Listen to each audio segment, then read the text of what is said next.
Hi, this is Vikram, CTO with Bluebricks, and this is a new series that we are starting, which is going to be capsules of papers that we're going to find out. So today I'm going to discuss or very quickly cover in about 3 to 4 minutes a very interesting paper on the state of passwordless. So it's not just about FIDO, but it's passwordless, which could be without password. So there are many ways of doing passwordless. And what is the uptake? And this is by Hyper and also Vance and Braun. So this is the two companies who have actually come together and published the paper. So I'll just mix myself a little bit smaller and let's rock and roll with this. So this paper is very interesting because it's talking about what exactly is the state right now, what are the industries that are going for it, where exactly it's happening, whether it's US, whether it's Asia, and then also going towards what exactly is going wrong and what should be done next. So it's a very, very interesting paper that I love to share. So again, this is not paper by Bluebricks, it's a paper by this company. I'm just trying to cover it in my personal capacity. So there's a quick disclaimer for that. Yeah. Okay, so now let's get started. Now the key finding is very, very critical. And the ones which I want to highlight over here is that even today, four different authentication mechanisms are getting used by a single employee or a user, on average, which is, I think, still quite a lot to remember, right? And which is, I would say, a very tech savvy, which has moved into something, more superior in terms of security. And then only 3% of organizations have used passwordless authentication, which are phishing resistant.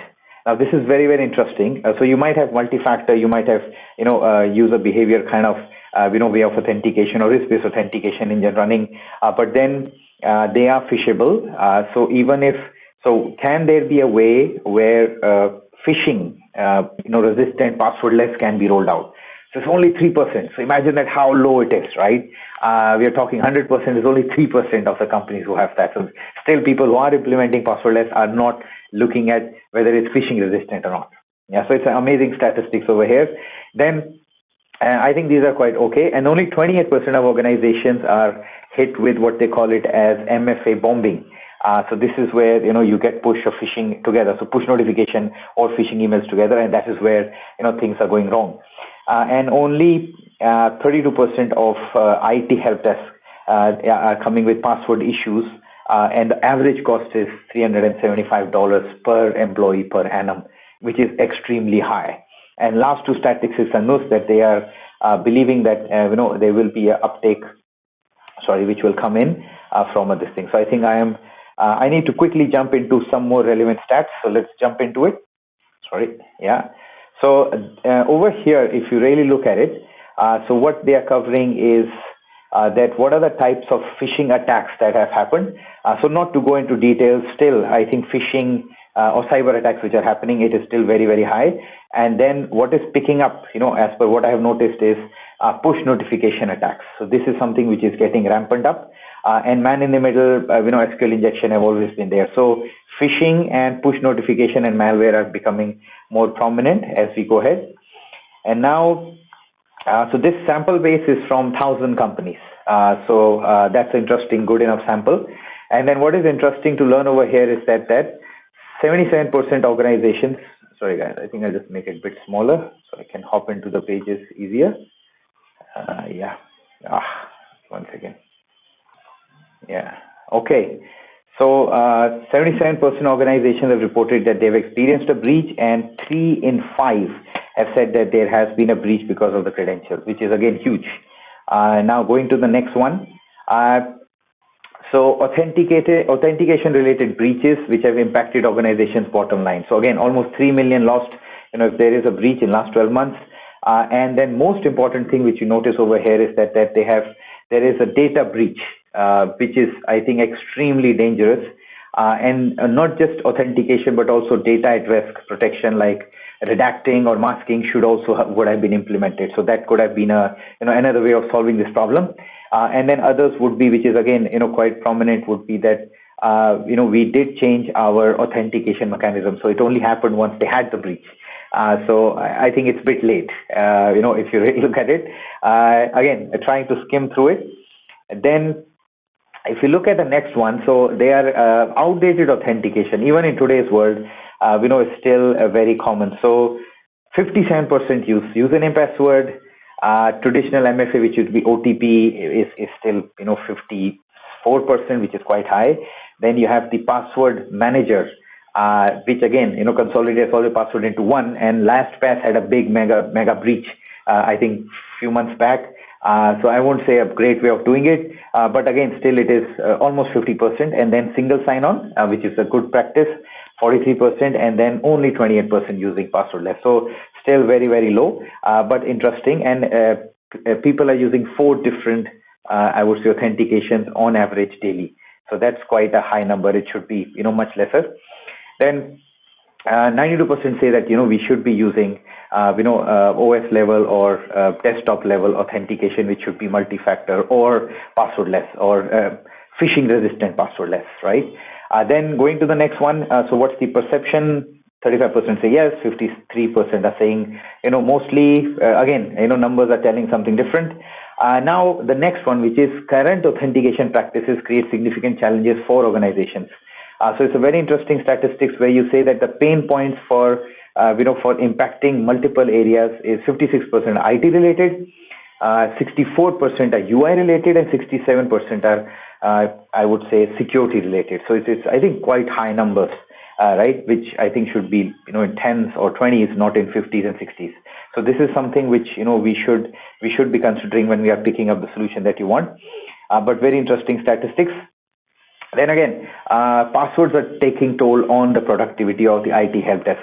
Now, very interesting solution would be having a chatbot or a bot which can help you out with this part, so it doesn't go back to the IT support. So there is something which we are working with a couple of companies who are using chatbot to reset the passwords, or doing the self-registration or self-activation or reset of passwords or resetting of credentials, I would say, so it can be passwordless, MFA, or simple password. But that's what is very important. And imagine the amount of money you can save.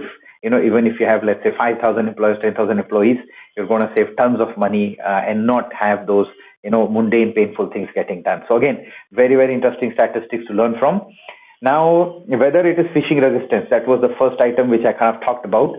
So if you look at it, passwordless authentication can improve conditions for users and IT team as well as for security. So if you look at the benefits, I think most of us, are quite aware. It's firstly experience.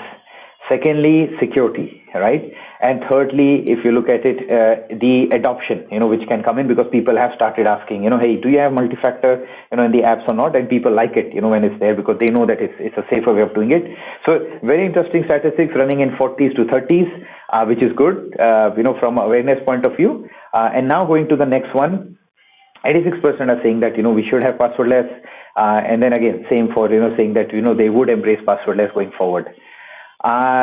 However, 97% of passwordless solutions are susceptible to phishing attacks. As we said, 3% are only protected, 97% are not. So when you're picking a passwordless, you have to look at a solution which is phishing resistant. Now, how do you do that, right? Now, how do you do that is the thing I think they've covered in the next slide. So 65% would not correct identity, traditional part versus the, I would say a resistant MFA. And 82% feel that the traditional MFA providers are completely secure. Now, if they have that confidence, it's good. That means they trust their vendor. But at the same time, we know that, passwordless or multi-factor can be phished. So, can be man in the middle. So we have to be very well aware where we are. So it's good to trust your vendors, to trust your suppliers, but at the same time, we need to know what the technology can do and cannot do. So very interesting, look at it. And then the next one is, my favorite, Fido. So if you have Fido, which can also create the, I would say, anti-phishing or phishing resistant, I would say passwordless approach, then that's the best way to do it, right? Now let's jump into the next part, which is what are the industries that are mostly looking at it. So I won't go into the attacks part, but more into the acceptance part in the coming 1 to 3 years. So if you're into retail, FIs, or into technology, or manufacturing and other I would say industries, there's a good uptake which will be coming in.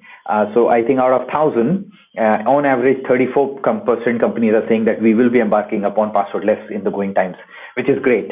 I think that would be a good step going ahead. And on average, if you see, it's quite okay. 30 to 40% companies will do it in retail or in financials or in IT or in manufacturing. So this is great to know. I was hoping health would be more concerned, but I see that health is still lagging quite a bit. And energy and utilities, I think because of the way their infrastructure is and they have the air gap, so that's why I think they are still, keeping it low. But I think if this and this can increase, in general, all can increase, that would be the best way. Now, going to I think the last part, which is, covering I would say the geographies. So over here, US, Asia Pacific and Japan, and also I would say IME, which is I would say Europe and the Middle East and Africa, that aspect.